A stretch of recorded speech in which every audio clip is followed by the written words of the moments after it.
Greetings, sending you all some warm, positive vibrations. This is Body-Culinary, and I wanted to come in today to answer a few subscriber questions from subscriber Cosmic Chlorophyll and also subscriber A Nice Moon asked about Cosmic Chlorophyll asked a question about wild rice, and A Nice Moon asked a question about CCNA. So I'm also coming on to just share my quickie style of the day. So I'm one of those people with very, very fine, cottony, Afro textured hair. I have very, very fine hair. Also experimenting today with some flax. So I love to use whole natural ingredients. I love whole living foods. So if you're interested in this kind of content, feel free to stick around and stay till the end.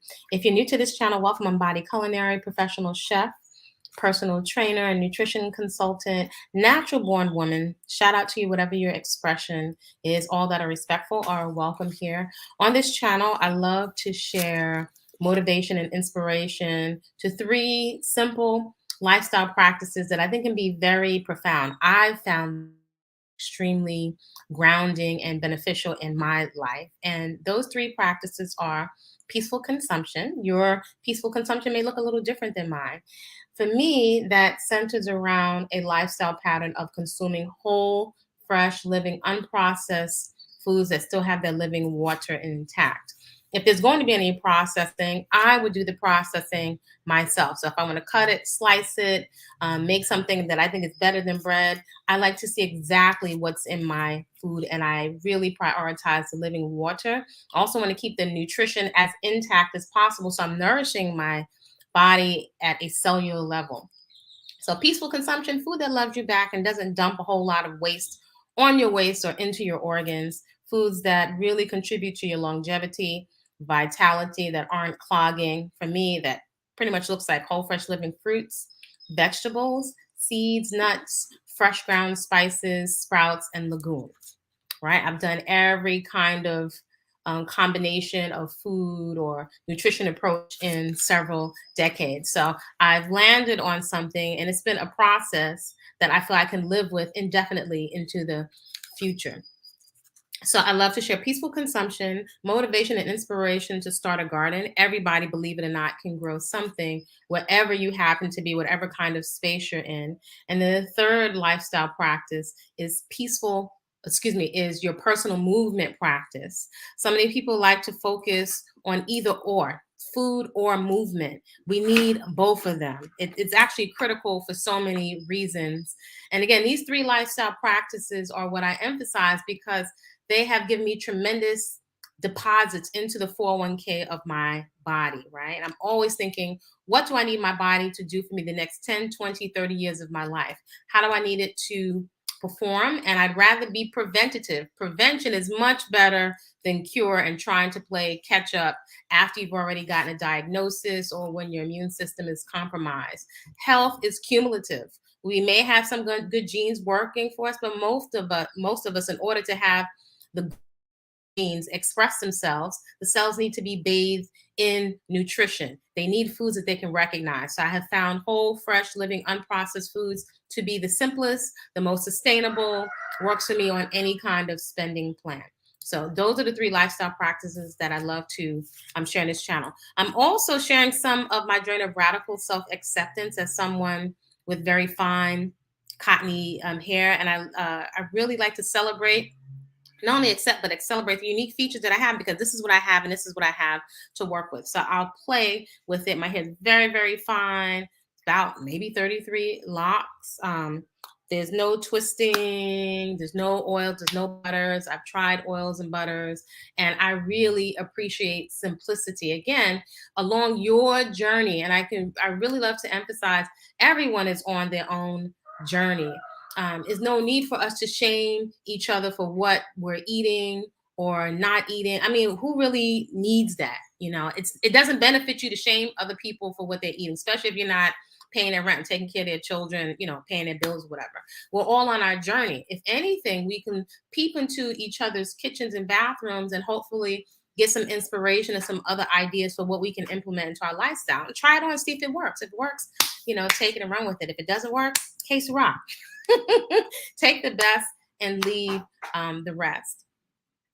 So today, my quickie style of today, I was playing around with some flax, tea, milk. I love to take one ingredient and do several different things with it. So I was playing around with some flax. There's nothing here. Maybe I put a little bit around the edges, but I always come back to. I just like to embrace what I have. So I just have one. This is one of my favorite hairstyles. It's like a little bun. It's actually very, very loose, and it's my hair coming out of one little hair holder, and then I put another hair holder over and just tucked it in.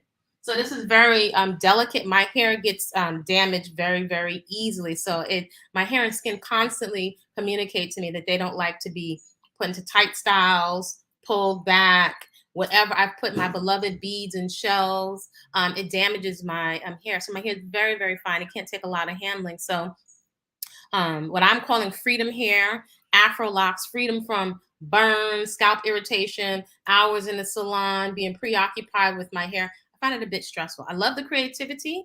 However, I look to see what is sustainable and very simple, right? So I can stay stress-free when it comes to my hair and keep it on my head. For me, if it was hanging on by a hair string, I have zero problems cutting it off. It is only hair. Whatever mythology or meaning you want to add to it, that's totally up to you. Now, at the root, and this is going to bring me to the two questions I'm going to answer today, at least from my perspective, not the truth, but just one perspective. How I'm treating my hair and skin is coming primarily from the inside. I've had a tremendous amount of acne. I don't prefer to wear makeup. I like my fresh face. Maybe sometimes I'll play around with cocoa butter on my lips, but I don't really need anything on my lips. My lips feel very hydrated. Or maybe some mascara, maybe some glitter. That's about it. I have a beloved friend that may be visiting me soon. I may play in some makeup with her, but for me, my lifestyle, I prioritize an active lifestyle. The garden, jumping on my bicycle, going from one activity to another. So for me, I like to be able to breathe and to sweat. That's what feels good for me. However, at some point, if I wanted to play makeup, that's what I'm going to do. I don't think we need to. I think it's very limiting to put ourselves into these boxes. And I am humbled. I observe and I admit that as we're creatures of habit and we follow and we mimic. And we can have a tendency, just like with the labels of vegan, vegetarian, keto, bodybuilder, we have a tendency to latch on to what we're inspired by. And I've been there, can be very dogmatic and limited. And I think that's the last thing that we need as humans, and definitely as Afro women. We don't need the limitations. You're on a journey. It is a journey. It's been several decades, over 3 decades of me on a journey of a return to natural, trying on everything in terms of health to find my sweet spot. And it's like a moving target. You know what I'm saying? It's moving. We're organic. We're growing. We're living. We go through puberty, adolescence. We'll go through menopause at some time in our life. Men have their own versions. So it's not stuck and limited in time. With all this great care, I am in full submission. My body will age. If anything, I want to preserve my vitality and longevity as long as possible. And I can tell you from working in health, fitness, working in a holistic health center, as a personal trainer, what I have seen and what I've experienced is the biggest deposits are going to be those 3 lifestyle practices. Your movement practice, if you're not moving, you're missing out and it's going to catch up with us. The body's going to rust, dry out, get stiff, be more prone to pain, all kinds of discomfort because we're not moving and squishing and working the joints, making sure they're pliable. We lose strength, we lose muscle tone if you're not exercising. So even if you're eating and you're dieting, that does not take the place of a movement practice. Just like coffee doesn't take and will never take the place of sleep. It doesn't work like that. We'll always have companies that are willing to pander, just like people that are willing to pander to you and tell you, you can eat whatever you want. That doesn't make sense. It doesn't make sense. You can do whatever you want, even if you have great genetics. Maybe you can get away with some things. If you're not making investments into this 401k, then you will likely not reap the benefits. And I remember I had one client, the wife or life partner of this rock star, always had been model thin, wasn't really overweight. She never had to work out or do anything. And then at some point it caught up with her. She went and got this test to show how biologically what your age is. And she was just stiff. She never exercised. She never exercised. So why at this point in life would you not want to be able to defend yourself, to move in an emergency, to push something out of your way? You need to push, pull, sit down, get up. If you're not making investments in your 401k of your body, paying yourself first with your time and your body, then what are you doing? It's the number one feel good, get high, just one woman's perspective, over any kind of drugs. Alcohol is your movement practice. I cannot emphasize that it makes me feel the most amazing. My flexibility movement practice, the cardiovascular part of my movement practice. If you're not taking care of your heart and your heart cardiac muscle, it's going to catch up with you. Your heart won't be able to sustain you when you need it. At some point, when you go through menopause and you haven't been eating right and exercising, as women, we're more prone to dementia and stroke, heart attack. We don't want to hear this, but it is what it is. I'm not making it up. Do your research. But just to pretend like it's never happening, to be just pretending that the body is not aging and it's not having a response to whatever we're doing to it. And if we're not nourishing it with real whole food that the body and the cells can recognize, then we're playing games with ourselves. And it's just not that time. And I'm not in a position to be telling grown folks what to do, especially if I'm not being paid for it. And even then, it has its limitations. You'll have to get just like I have to get mine, my movement practice, my stretching. And we think it's such a labor. It will give you the most freedom. It brings me the most clarity, the most peace of mind. It's a beautiful thing when you start to feel like, I miss my movement practice. It is the most intimate quality time that you can spend is with yourself. And many of us go through many years, and it's not until we're licking our wounds, we've done lots of damage to ourselves, that we're like, ding, ding, ding, ding, ding. I could have been doing this the whole time, spending quality time with myself. In the absence of that quality time, my grandma used to say, you stay busy, stay out of trouble. We're looking around chasing tail and retail. The most of the clothes go in the garbage, your body's still going to be with you. If you've been jacking up your system for years, one glass of green juice or just a little bit of salad is not going to cut it. It's lifestyle. Health is cumulative. It is cumulative. Certain genes will turn off and on in the presence of whatever fluid they're bathed in, and that's coming primarily from the living water of the foods that we're eating. Kausha said, that's so true. I'm 70 nowadays, and I see exactly what you're talking about. Yeah, and it's never too early to start really investing in your body. A serious, committed investment to a movement practice, peaceful consumption. You'll decide on what the ratios are for that. Try that on for size. And it comes down to results, consistent results, what you can sustain, and be open to looking at how your body's going to transform and to see where you need to adapt. But a healthy lifestyle, that's it. If you're not getting the results, we don't need to play games with ourselves. You got plenty of people that'll take your money. If we're volunteering ourselves for predators or people selling you another candy bar disguised as a protein bar, more alcoholic substances telling you that it's antioxidant, we got to get smarter, or not. Or not. So anyway, I wanted to last thing before I answer these few questions is there are a few resources that are available to you.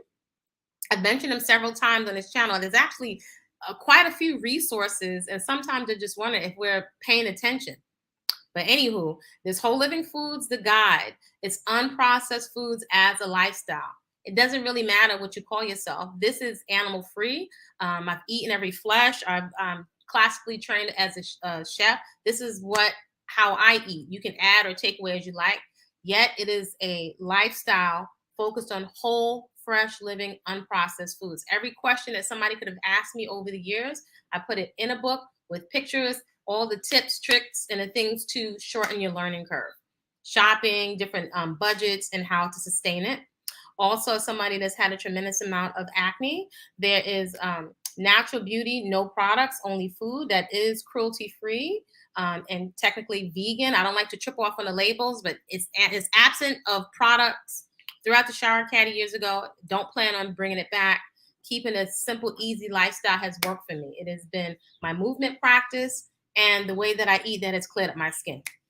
That's it. Simple. I don't have any products. People can ask me for products, but I don't have any products to offer you. I really don't. That's just honest. And my hair care regimen is sometimes shampoo. Somebody's doing work outside. Sometimes it's going to be shampoo, which is rare. So excuse me, let me just close this door for a second. Excuse me, buddy. There's some work outside.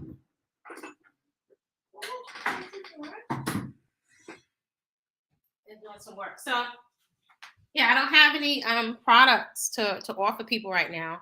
I'm not twisting. If anything, I do periodic cuts because my hair is delicate and I can see where I wore it out from doing beads and all that other stuff. But it's simple. Like I don't have oils, butter. I'm not doing any twisting. My hair is very, very fine. All of them are flat. I'm in full acceptance of that. I look for styles that are complementary to my hair. If it's falling out by a hair string, I'll cut it off. So I'm just having fun and exploring to see what my hair can do. So shampoo, other than that, there's nopales, there's aloe gel. That's all coming out of my yard. There's rosemary. Anything that I want to put on my skin, I look to grow it in my yard. These are lifestyle practices, right? There's let's see, there's rosemary, there's different types of oregano in my yard. I'm looking to grow some, excuse me, bunny. I'm looking to grow some roses, but pretty much it's super duper simple. Teas, I just recently did sage and jasmine tea as a rinse with nopales, and I alternate between no aloe and nopales, and both of those things I can take those internally. So that's the routine. That's it. I'm not doing much. I'm not really doing anything to my hair. To me, this is like freedom. That's why I say it's freedom law, freedom hair, because I'm not worrying about jumping in the pool, long time drying, no dandruff, no itching. It's like eureka. I wish I would have known this as a young girl. I could have been doing this a long time ago. I could have saved myself a lot of time and energy. You might be hearing my bunnies jump around. So on to these questions. Now, the first one, it wasn't a full question. Subscriber Cosmic Chlorophyll said, what about wild rice? What about wild rice? That's not a full question. So I don't know if you're asking me, is that something I eat? There's different varieties of wild rice and black rice. They have protein in them. They are a starch. Some of them you can sprout. When you start sprouting more grains and nuts and seeds, you'll start to actually get more insight as to whether the foods are processed, because some things won't sprout. That can tell you a lot of times that some of the seeds have been tampered with. Either they've been irradiated. These are things you can't see with your eye, but there are plenty of things, definitely things that are in cans. A lot of them people don't realize a lot of the foods in the can have been cooked in the can, cooked inside of the tin can. Isn't that crazy? As well as there are many nuts and seeds, some of them that even say raw, that have been irradiated. So a lot of us may not be paying attention, right? We go to the products and we start panicking when we get certain diagnoses. But the whole point of food, and I enjoy food immensely. The whole purpose of food primarily is for your cells, for nutrition. Before the party in your mouth, I'm not looking to be a party pooper, but before the party in your mouth, many of us are hooked on the party in your mouth, it's for nutrition. So it doesn't make sense for us to pay for all these creams and surgeries and stuff and not pay attention to what we're putting in ourselves. You know, after so many years, a lot of times I don't even really like to say anything because I'm not here to debate people. I'm not here to tell people what to do. But a lot of this is common sense. We can sit in denial if we want, but you're going to pay up front or you're going to pay on the back end.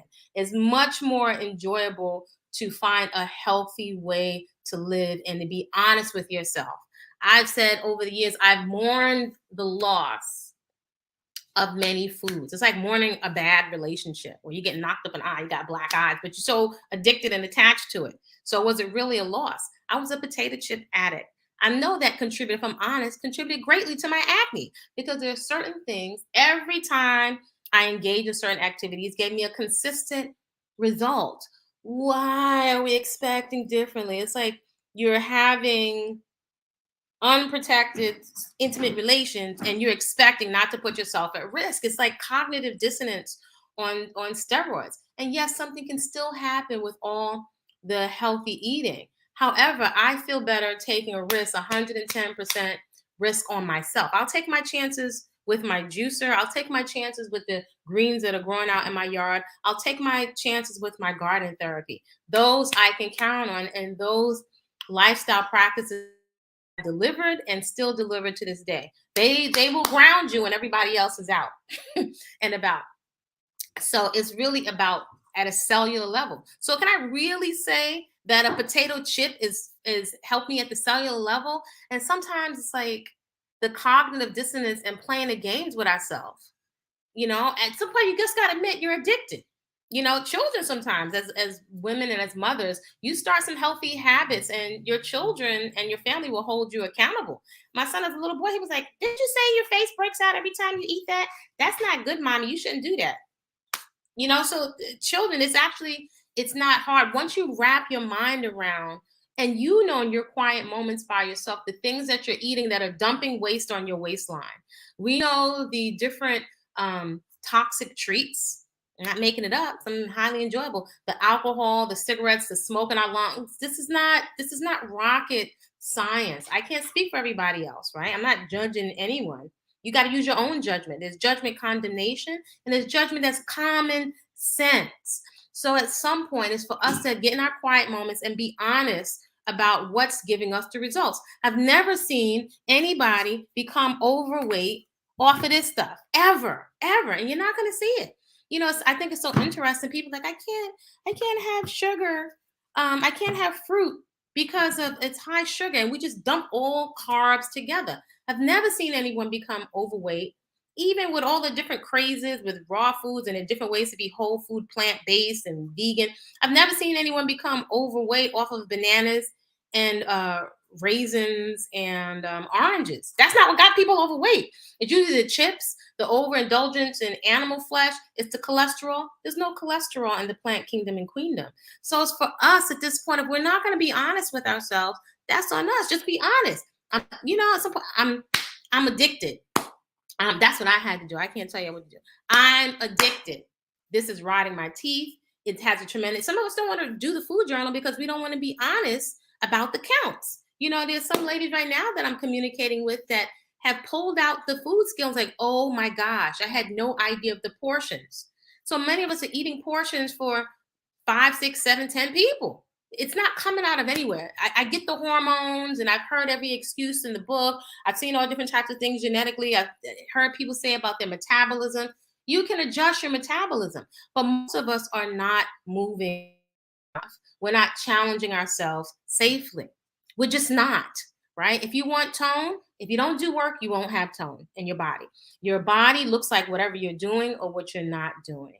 And then the stiffness, the clogging, your lymphatic system not moving. Your lymphatic system cannot get pumped. It's the other watery channel other than your blood that needs to move, and it filters a lot of waste. But if we're just sitting down, our backsides on a chair, not only will our gluteus maximus, minimus, and medius, different heads of the gluteus muscles, not only will they become fat, which is really just atrophy. It has no shape because we've been sitting on it.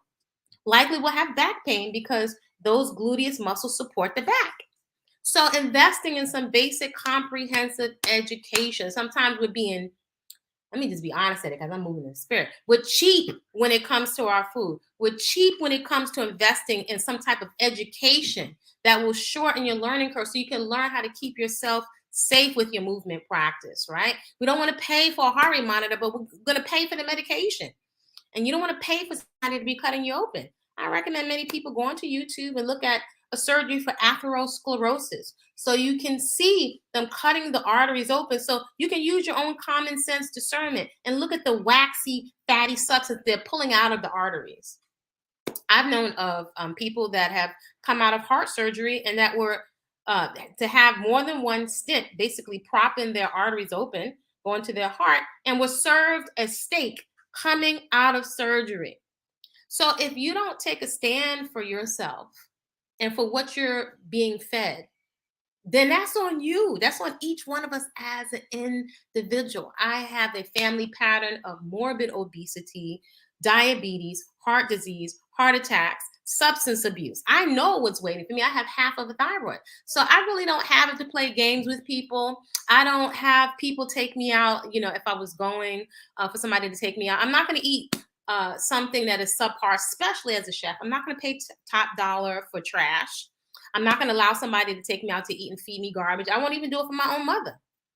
You know, I love to take my mother out to eat. I told her years ago, I will never take you to an unhealthy restaurant ever again. I'm not going to help people kill themselves. That's not my business.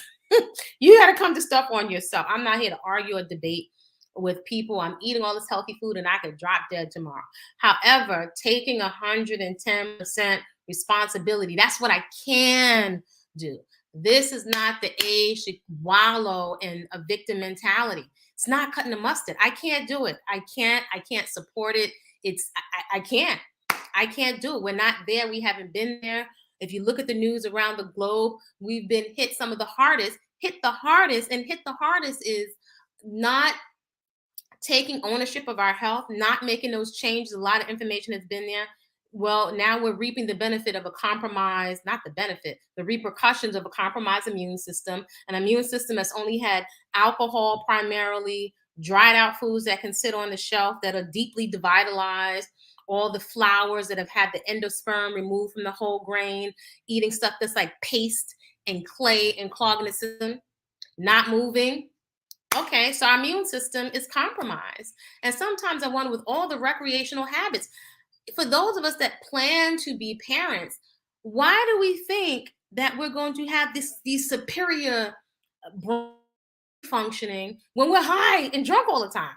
That makes not one lick of sense. The quality of our eggs, the quality of the sperm. You know, we're not looking at who we are choosing to parent with. We're winging it with other people's lives. Come on.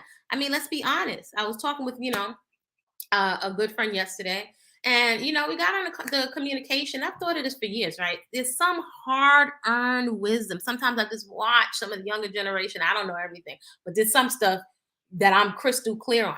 I watch folks walking off a cliff and just walking off a cliff, walking right into something. It's like, should you say something?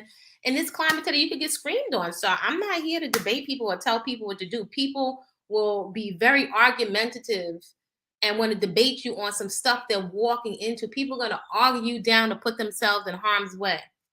And that's one thing if you're harming yourself. There's another thing when we're compromising the next generation. So these next generations, they're not even getting a good start with healthy ovum and the juices that make us, right? We're not considering what's going on chemically inside of our body. So if most of your consumption is acidic, why are you expecting good quality brain and cell functioning for your children?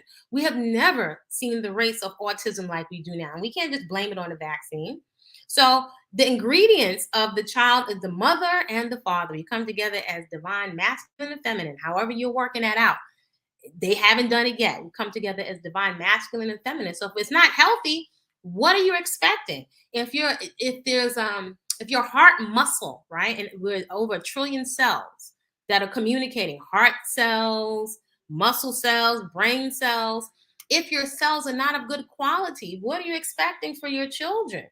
We feed our children our habits. So if you eat Entenmann's all day, if you eat highly processed foods, that's what your nervous system is going to be made up of. That's what your children's nervous system is going to be made up of. So I got totally off over here. But basically, when you ask about wild rice or black rice, there are different types of black rices. I don't care for things that are hard to digest. I think of all the sprouted grains, wild rice and black rice, you have to really take your time and sprout it. Many of us may not have an eye for what that looks like, right? There are many things that we can't imagine that we can eat living. Some people say raw. I like to say living. We don't know what that should look like. But if you're still eating the hard, crunchy rice, then it hasn't been sprouted properly. So you want grains and nuts and seeds to have the outer covering removed so that you can digest it. So it's not just about eating the healthy food. It's how much of it are you digesting, right? And many of us don't have we just don't have a healthy gut. The gut is also considered your first brain. So you can be spending money on all of these expensive supplements. It's not being absorbed. It just comes out in your poop or is lodged in somewhere, or you don't digest the capsules that they come in.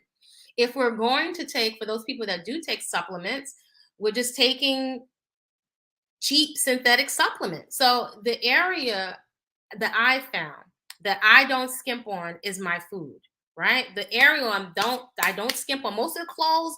Thousands and thousands of dollars of clothes all went in the garbage. This has to stay with you. So as a young woman and a young mom, I found a food cooperative, and I've been a member for decades of a food co-op because I prioritize eating healthy, and I prioritize that I made it as a commitment at the point I'm going to be a mom, that, and I know what's waiting in terms of ill health. I know I need my child and my brain before the skin and the vanity and the muscles. I need my child's brain to be functioning optimally. So if we just take our time, slow down, a lot of this is simple common sense. However, we're engaging in conversation. We're looking for a high five. We're looking for somebody to give us a high five about our poor eating habits. And you can always find somebody to go with you and binge on junk food, ice cream, as we're becoming unhealthfully, putting on an unhealthful white weight together.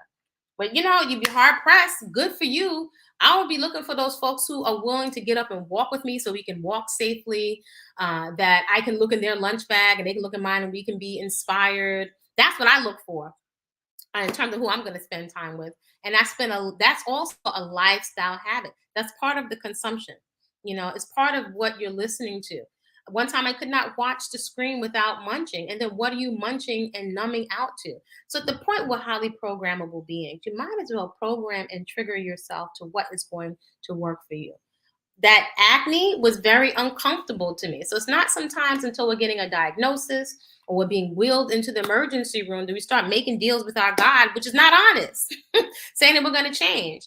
And most of us don't change unless something is on the line.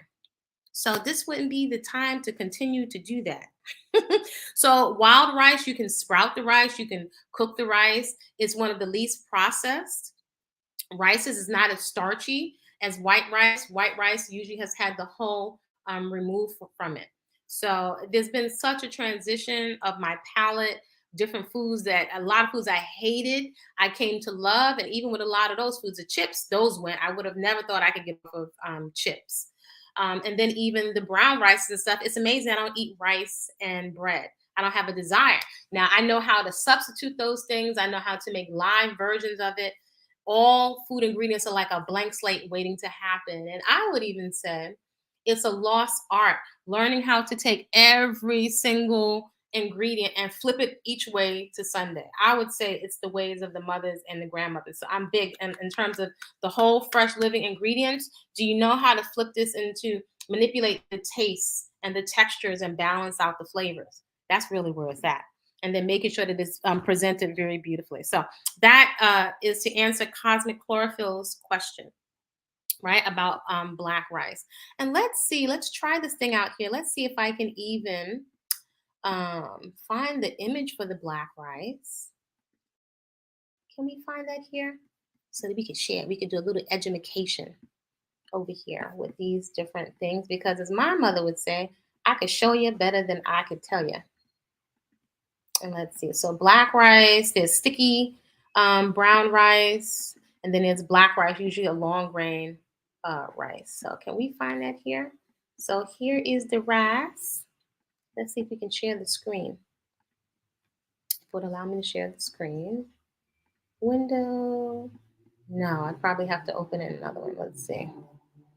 The black rice here. So wild rice. And if you are inside of the 3 or 7 day nutritional reset and the ongoing coaching, we go over a lot of this stuff there, right? We like to cut the guesswork out of what it is that we are eating, right? So here's hopefully you can see, here's our wild rice and our black rice. There's so many different types of rices. So here's our black rice. And usually when it's sprouted, the grains will split. So it's known as wild rice or black rice, right? You can cook it to open it. It's not as starchy or as mushy as the other rices, right? And in different ways, you can cook it inside of a pressure cooker. Also, the black rice of all the rices is the rice that you can sprout, right? And what sprouting is the germination process. Okay. So now the other question today was from a nice moon, and she asked about CCNA. So I have to. It's a type of alopecia, and it's a type of scar. Let me see if I can pull this up for you, folks. Let us see. CCNA is a definite. It's a type of alopecia and a type of scarring. And I'll tell you what I have found on CCNP. So I can definitely tell you that just straight off the bat, scalp condition, that prevention is always better than cure. Right? So let me see if I'm pronouncing it properly. It's called centrifugal cicatricial alopecia. Centrifugal, centrifugal, uh, centrifugal cicatricial alopecia. So I don't know if you all can see the screen. Oh, okay, great. You can see the screen. Okay. So the causes, there are several different causes for centrifugal cicatricial alopecia, right? So you have hair care practices, right? Fungal infections, bacterial infections, and autoimmune disease. And it's also affected by type 2 diabetes. There's type 1 and type 2. Type 2 is a diabetes of lifestyle, right? That's a condition where our blood sugar is out of whack because of our eating practices, eating too much, eating processed, refined sugars, all of these different things. So the hair care practices, hopefully you can see, I don't know if you see this whole screen, right? The clinical features of centrifugal cicatricial alopecia is hair loss that begins at the vertex or mid scalp and extends outward in a centrifugal, right, a circular manner, right? There's loss of the follicular openings, right? To examine the scalp, and the scalp appears very, very shiny, right? Some people don't have symptoms. Often you can find tenderness, itching, and burning are very, very common. And one of the early signs um, is hair breakage, right? That's an early sign of centrifugal cicatricial alopecia, and the hair loss is slowly progressive, right? Usually they'll do a scalp biopsy in order to diagnose it. So definitely traumatic hair care practices are what we want to stop. So for those women of Afro descent, can we guess? We don't even have to guess what the traumatic hair care practices are. And as someone with very fine, delicate hair, I have to watch any kind of tight pulling, relaxers, and even there got to be another term for relaxer because it's not relaxing; it's destroying the hair. Even a no lie, I know from having a scalp full of burns that no lie is a lie, right? So they're saying that the relaxer should be performed by a professional. We don't even need to talk about that. No more frequently than every 6 to 8 weeks. The scalp should not burn as a result. If I got to try that hard to work with those kind of chemicals and something on the box that says, don't put this in your hair if you're pregnant, that just says it all. There you go. It says minimize heat application, hooded dryers, blow dryers, hot combs, and flat irons. Now, usually it's not our vanilla counterparts that use hot combs. I don't know, maybe using flat irons. That's something that's very specific to Afro folks, Afro women.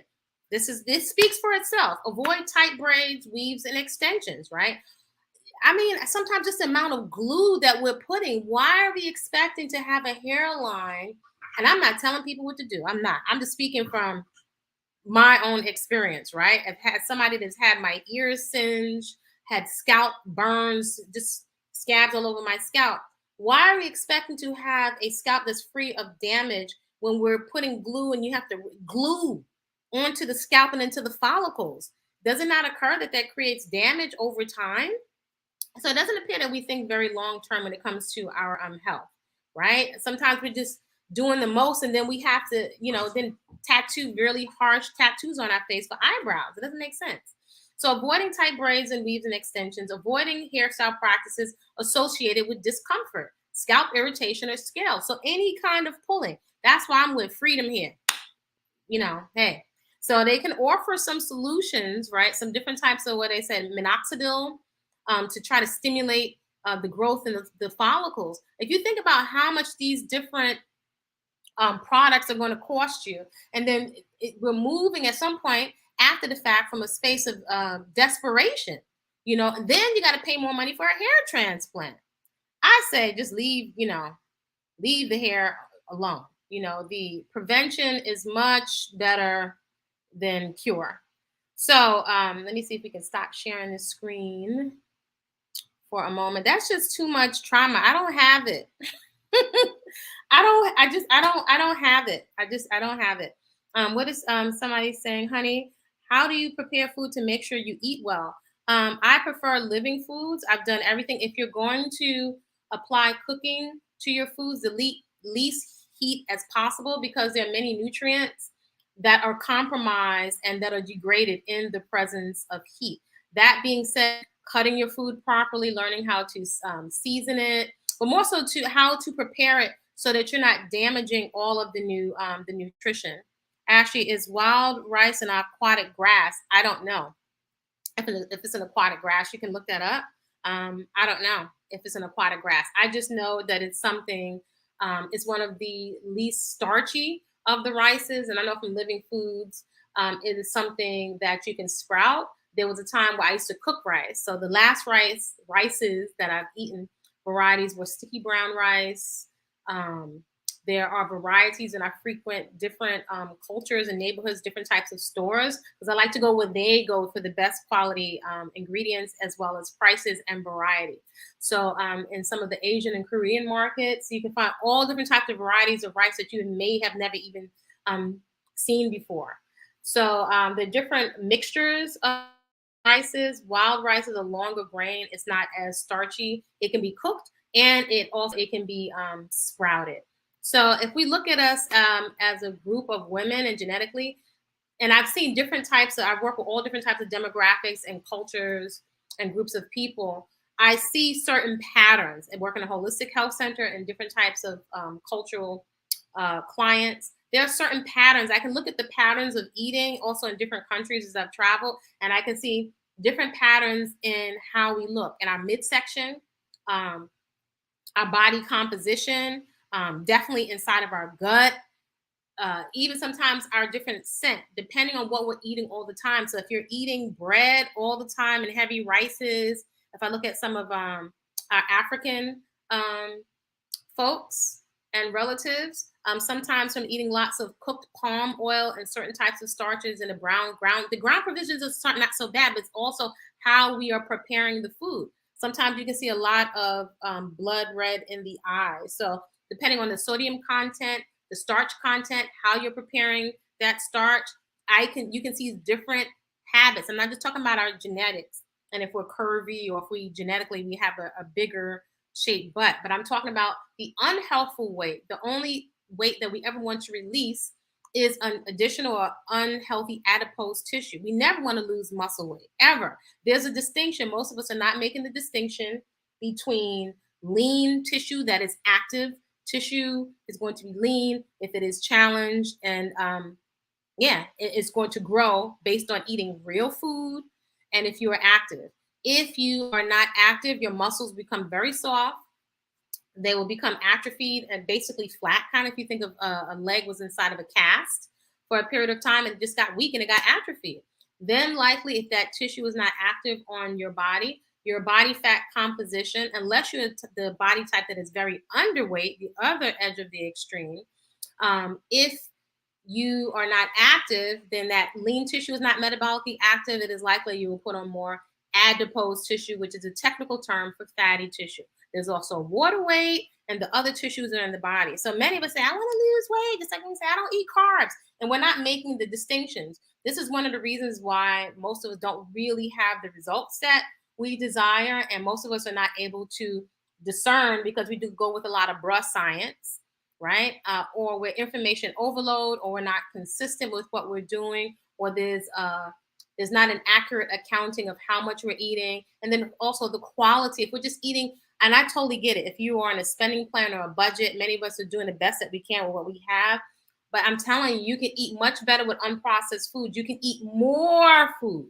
That's been my experience. I've had folks try to argue me down for years that it's expensive to eat healthy.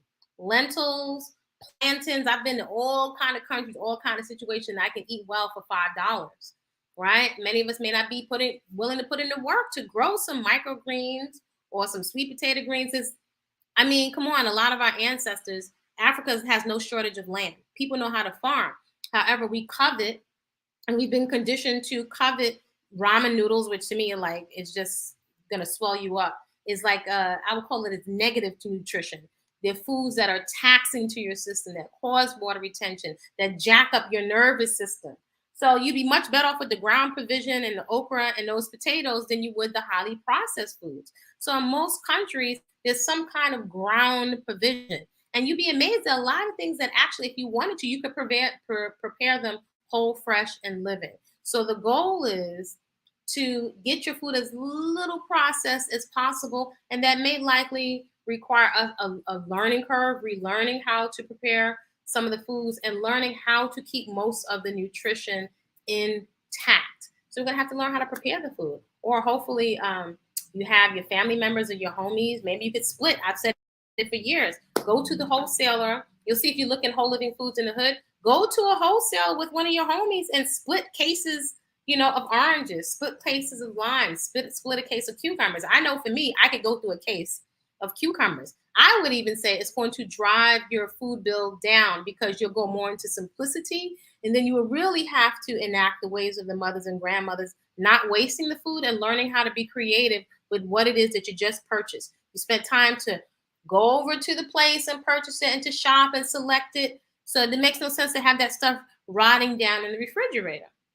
If it's rotting in the refrigerator, that means that maybe we're not as confident with preparing the fresh whole ingredients and flipping it every which way to Sunday. It's a learning curve, right? It's going to benefit us much more to learn how to prepare these foods, balance out the flavors of sweet, salty, spicy, and fat, learn how to prepare them. And then you're on your way. After a while, it becomes a no-brainer, and it's actually a lot of fun. It's actually fun to eat healthy. Because most of us may not know what we're doing. That's no shame. I've had friends whose moms kept them out of the kitchen, told them, I want you to go to school. I don't want you to slave for anybody. And I get it. However, you need to know how to take care of yourself, and that's male or female. Now, I told my son, somebody's not just here just to serve you. You need to know how to make your own food. What if your partner, if your wife, if she's sick or something, and you need to prepare for the children? Everybody needs to know these basic life skills. So this is the time for us to invest.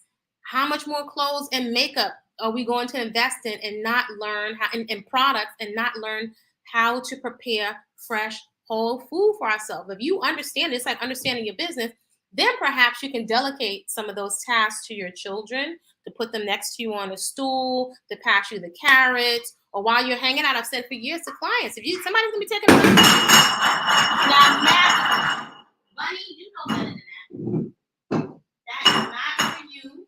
Y'all about to go somewhere else because y'all showing out. You showing out. You know that. You know better than that. This is magical. Say hi, magical. Your big feet. You have no business over there in that jar. Right? You had a whole platter of greens. So it's up to us to really learn how to prepare the foods in a way that's tasty. It's a learning curve. You may have some quote unquote fails. I don't know why. Let me not say I don't know why. Many of us are so petrified to fail. And then we don't try. We give up before we even try when it comes to learning how to exercise, learning how to prepare healthy food. If we can't see right now the lessons, I would even say spiritual lessons of putting your life in somebody else's hands. Even if you're a religious person, whatever preacher, whatever house of worship, they can't go, and even whoever you worship can't come down here and prepare the food for you. You got to do something. What do they say? Faith without works is nothing. Hey, magical. I wish you could cut some of these vegetables up. You cut it up with your teeth. And here come your sister. Y'all wreaking havoc over here. You're wreaking havoc, kitty cool. Say hi. Say hi to some of my vegan buddies. They love eating fresh fruits and vegetables, and they're very gentle. You know that they don't have a voice? The only time that you'll hear them make noise if they're really, really scared, like they're about to die. So they're excellent lesson in CPST, like they're post-traumatic stress disorder. They're considered creatures of prey. So they're very, very skittish, and they have to really, really trust you. But they're definitely big time vegans. And they love, you can't give them enough greens. So these are like these are my eating buddies. This one is really, really calm. So and then how could you play with your food? How could you hurt, an animal? I can't. And I have been a flesh eater, junk food junkie, all of that. Um, but definitely consuming what I like to call peaceful consumption, focus more on the behavior than just the label. It really gives you a whole nother respect for food, a respect for the planet, a respect for the animals. Just those lifestyle practices engage you. And it starts to shift your paradigm. Many of us never get past the diet and exercise. Those are huge tools. Yet this is a mindset. It's a mindset. Wherever your mindset is, that's what you're gonna eat. If you really don't take your health seriously, then you're going to put anything into your body. You'll allow anything and anyone into your body temple. The more you spend time and you invest time, energy, and invest in the best food for yourself, then you're less likely to put yourself in harm's way. Hey, magical. Hey, magical. So y'all running amok over here. Come on now. Come on down. Yeah, so in terms of the CCNA, so definitely the hair care practices. So this is to a nice moon. Your hair care practices. Then I can also say at a basic level, your circulation. First of all, I think it's for us to leave our hair alone, right? Or go into what, well, my experience has been, yours may be different. Radical self-acceptance and start working, being creative with what you have. I have thin, fine, delicate hair. More than thin, I like to say it's fine texture because it's very important how we speak to ourselves, right? And seeing what our hair can do, right? So I'm just practicing finding things that work for my hair where I can't take a whole lot of pulling in that. So first of all, your hair care practices, then your circulation. So even if you're eating healthy foods, it cannot really circulate effectively if you don't have a movement practice. In order to massage your organs for different asanas or yogic postures, they'll tell you massaging your different glands, right? Not just the muscles, but the pituitary gland, the glands that are inside of your throat, your thyroid. If you're eating very clogging foods, if you don't have foods with lots of minerals in it, if you never take sea moss or sea vegetables, then if we're eating a lot of depleted dirt rather than soil, then we're not getting the minerals. We need minerals. We focus on vitamins. You need minerals. Vitamin D is a pre-hormone that's synthesized through the skin. So that you can't get that in a discount store or the best quality. The ideal, even if you have to put your face in the sun, is to synthesize. And if you're melanated, you need even more. We need even more sun. So you might need to find a warm space in your apartment or your home where the sun is coming in and lay on the floor so that you can synthesize vitamin D. That's the ideal. You want to do the best that you can with whatever environment that you're in, right? So your movement practice is going to improve your circulation, and once you improve your circulation, hopefully you're putting foods in there that are quality, that are not clogging. Because if your arteries are clogged up, then how can the nutrition get to your cells? So some of this is simple. This is why I say this is a mindset. It's a mindset. If you can get to the point where you, first of all, just wrap your mind around, rather than dieting, I'm going to eat. I'm making a decision to eat what's the top quality fuel that's available to me. Ideally, it's plants. And to eat it in a way that you can digest. There are a million plants. I think it's interesting. Most folks just focus on, so-and-so wanna. When that's not the only plant. There's so many plants that are available in the plant kingdom and queendom. Do you even have, how did you get up there? No, see this rabbit? You don't belong up there. That's not, you're going to have to go outside in your playpen. So there's such variety for us to choose from. If you don't digest cruciferous vegetables, there's so many other tender greens that you can be eating. There's a lot of variety in the plant kingdom and queendom. And also there's no cholesterol that's coming at you from the plant kingdom and queendom. So the clogging, the cholesterol, the clogged colon. If the body is clogged, if we're eating foods that are dried out and clogged, most of our body is what? Is water. So if you never have food that have living whole water in it, you see where this is going here? It's actually simple. Once you can embrace the principles, wrap your mind around it, make a decision. I'm going to feed myself the most top quality, high octane fuel available. I didn't have to even use the term vegan, vegetarian, because that's not even telling the whole picture. If you're eating enough fruits and vegetables, Thoughts on CBD? Is there a particular sea moss? I would say get the best possible sea moss that you can. I've seen different varieties. I've seen some sea moss that's a lower quality that I know now from looking at it, it gets very, very gummy. I like some of the purple sea mosses that can cost a bit more, or the ones I can see it hasn't been processed. I can see there's some sea mosses that somehow have been tampered with, and when you put them in water, it almost starts to disintegrate immediately. So once you start handling your foods more, you'll develop that eye like your grandmother and your great grandmother for what quality is. Nobody will be able to sell you the okie doke. So Caribbean, Africa, I think that you can find good quality in any of them. You got to really pay attention and see who your source is. I've seen some beautiful sea moss here. So that is Ireland coming from, some coming from Japan. Hopefully it wasn't damaged by Fukushima, and definitely throughout the Caribbean. A lot of people are selling sea moss now.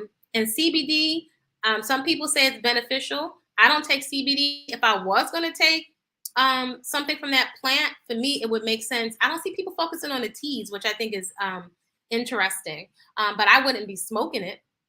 And I do think if some people are using it for pain and saying they're getting results, I have observed, and this is just me, most people are looking for an excuse to get high. And I say that because if it was really just about pain or lifestyle, then we would be consuming different. It appears we have a mindset of pill and looking for a get out of jail free card. I don't think there's that much CBD that you can take, but you don't remove yourself out of harmful relationships. Just a lot of harmful practices, but we put ourselves in harm's way and think that one pill or one joint is going to take all of that away. So again, just like with the food, only we can be honest with ourselves whether or not we're looking primarily to numb out. So I'm just not looking for somebody to peddle another product to me, or if somebody's looking to get high or to escape whatever they need to do, that's not a crime. However, at a cellular level, there's so much nutrition. I need a variety. I need a rainbow of nutrition. I need a lot of fiber. I'm wary of any kind of substance I have to rely on to alter my mental state. Even like their prevention is better than cure. I'd rather rely on my workout. Suits me just fine. It's been like a cup of coffee for years, my movement practice, not putting clogging foods in, not using chemicals in my home to clean my house. These are lifestyle practices. So again, the prevention is better than cure. And then I would have to say, the more I think about it, just the very fact when I think of all of those years that, again, I may not smoke, but I know many men's lives were ruined. They were thrown in jail, or they were arrested, right, for selling CBD. And now that we have other folks that are interested in seeing the benefits of it and that are capitalizing off of it, just on GP, I'm disgusted, by the whole thing. And once something hits popular mainstream, it's likely that it will be tampered with and it'll become GMO. So I think it's to our advantage not to get hooked on one thing, to expand our not. How do you keep getting up here? To expand our knowledge base of different kinds of plants. So just like learning about lamb's quarter, purslane, purslane. What's the other one? There's all these other wild crafted foods and herbs that Mother Nature is going to give you something in every environment, something to clean you out, some kind of treat, and something to eat in every environment.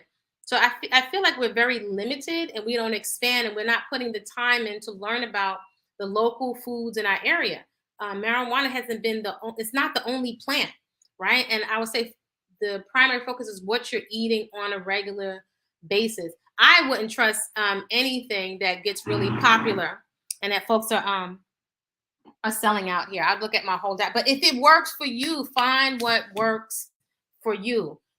There's no substitute for your own personal experimentation, right? To find what works for you.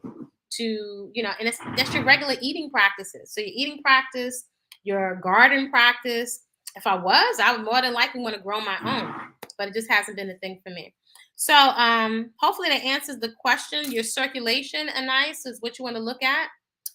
Is your circulation. That's going to be your movement practice. That's going to be eating non-clogging foods and foods that are very nutrient dense, and that's usually coming from the plant kingdom and queendom, and the foods that digest the easiest. So again, if you're interested, you can find Whole Living Foods in the hood with menus to fit your budget. There's also a whole workshop that's healthy eating for men. And there's a food on emergency food preparedness and preservation. If you're eating whole, fresh, living foods as a lifestyle, you want to see how can you just have food at the ready. I have these huge candy jars that say stocked full of bulk items all year round. So whatever's going on in the world, I always have a stash, and I have different things that I can put inside of the ground to grow. So this is a lifestyle practice. This is not dieting. This is a mindset. So I have somebody doing some work right now in my house. So I'm going to run. Feel free to check out Body-Culinary. I'm Kwasa with a K, Peaceful Eating, on TikTok, and you can find the books on body-culinary.com. You can also find a lot of my books also on Gumroad, right? So you can find the African dance and sculpt there.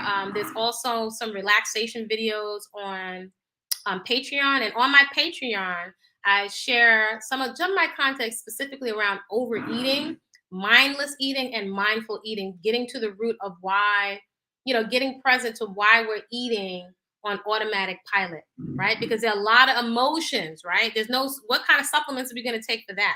So the living foods help you take a lot off the table, because to me, that's the best that I could eat, right? I take the hair off the table, so I'm not worried about my hair. So there, I've freed up a tremendous amount of resources, mental resources, financial resources, so I can focus on other things like travel, my garden, and my personal movement practice. So hopefully this is helpful. If you find some kind of value here, feel free to like. So if you're interested in this kind of content, to comment respectfully. Whatever your feedback is appreciated. And subscribe to the channel, perhaps.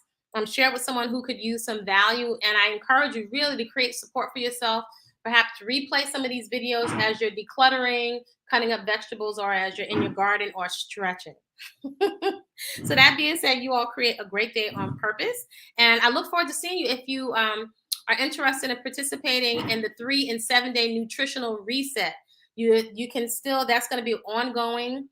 For now, you receive, once you register, your shopping list. That's whole, fresh, living, unprocessed foods. And it's also 3 and 7 days. And it's also ongoing coaching, right? To make this a lifestyle.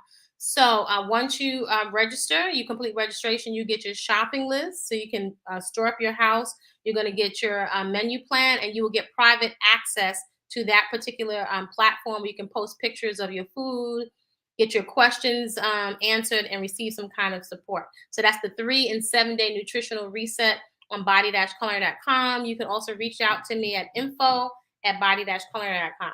All right, you all, create a great day on purpose, and I'll see you soon.